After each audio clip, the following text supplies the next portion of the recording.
I think that if we are going to be a board to look out for the welfare of the children of all people, that we need to show some sensitivity for the plight of these students who are being transported away from their home community through no fault of their own, and somehow change the hostility that they face in these schools to one so that the environment will be conducive for education.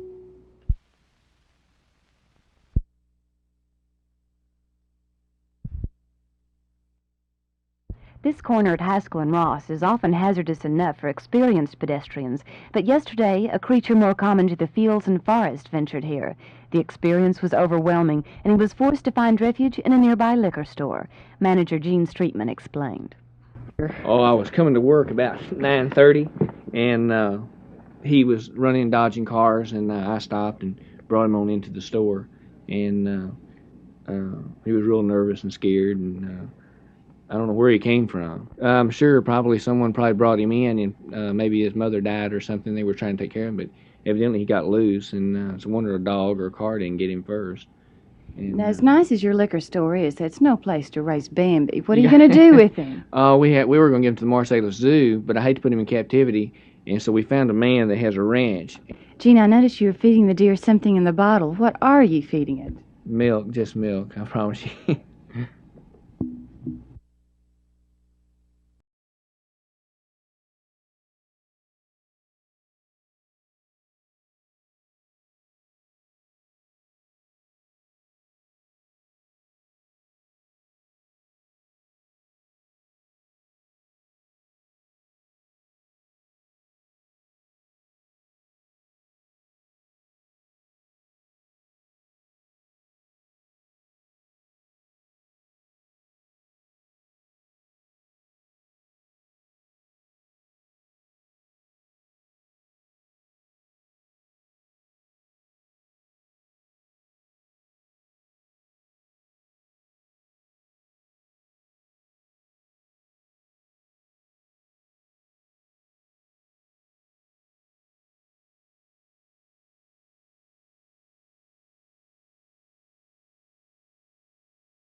a gentleman approached us whom we asked his name, and he said his name was Judge Brewster. And he said we were violating the law. It was an offence to picket outside a federal court. And he said that we were liable for arrest. We have met with a lot of opposition, even the fact that we were thirsty and we went in, asked could we have a Coke. We were told we were picketing illegally outside here. And whenever we said we put down the posters, they had to check it out, could we go in without our posters. Eventually then, a gentleman who kept insisting that we couldn't go in, I recognized him as a reporter, a would-be reporter, and I told him, I said, you have told me that you're a reporter, and I said, why are you stopping us from entering? And he said then that he wasn't a reporter or a pressman, he was a U.S. Marshal.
Well, in comparison? I think it will be rather dull in the beginning because I am going to go back to cooking, and Preston will be unemployed, so it'll be quite an adjustment.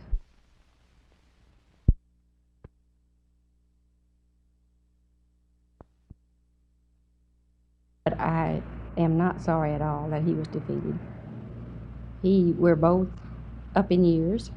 We hope to have a few years ahead of us, and I'd rather live it like I want to live it. Just a pure, simple life.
Right here in this state, we had a remarkable phenomenon recently in Sissy Farenthold. Now, Sissy and I went to college together and have been personal friends for years, and I think the world of her as a person. We're 180 degrees different in our politics, but I admire her so much for running a good, hard campaign, and I think it proved that our state is ready to accept women in politics on their merits. The reason Sissy Farenthold got beaten, I think very little of it had to do with the fact that she was a woman.